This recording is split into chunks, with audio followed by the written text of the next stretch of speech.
Bhojpuri industry में विवादों का सिलसिला रुकने का अब नाम नहीं ले रहा है। शुभम सिंह को भाई धमकी मिल चुका है और किसके द्वारा मिला है? सौरभ ऐश्वर्या के द्वारा शुभम सिंह को धमकी मिल चुका है भाई, बहुत ही खतरनाक वाला धमकी मिला है। और भाई ऐसा कि सोच लीजिए इतना बड़ा धमकी मिला है शुभम सिंह को कि उन्होंने भाई अपने इंस्टाग्राम पर नहीं, सॉरी अपने यूट्यूब के भाई जो पोस्ट वाला ऑप्शन होता है, शायद इंस्टाग्राम पर भी किए होंगे, हमने नहीं देखा इंस्टाग्राम पर, लेकिन हमने यूट्यूब पर देखा है। और यूट्यूब पर भाई उन्होंने ये वाला पोस्ट किया था जिसमें भाई उनको धमकी मिला है। सारा चीज लिखे थे कि अगर हमको कुछ होता है तो इसमें मतलब खेसारी लाल यादव का जिम्मेदारी होगा। और भाई जितने भी यूट्यूबर हैं सभी बच कर रहे हैं, ऐसा शुभम सिंह का मानना है और कहना है भाई। तो सारे यूट्यूबर जो भी हैं पवन सिंह के ऊपर, खेसारी लाल यादव के ऊपर वीडियो बनाते हैं तो थोड़ा सा सुधर के बनाए, थोड़ा सा अच्छे से बनाए, क्योंकि भाई पवन सिंह और खेसारी लाल यादव के चक्कर में बहुत सारे यूट्यूबर जेल जा चुके हैं।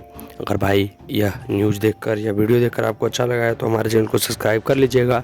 ऐसा ही वीडियो, ऐसा अपडेट आपको मिलता रहेगा। बाकी भाई मिलते हैं किसी नेक्स्ट वीडियो में, तब तक के लिए जय श्री राम।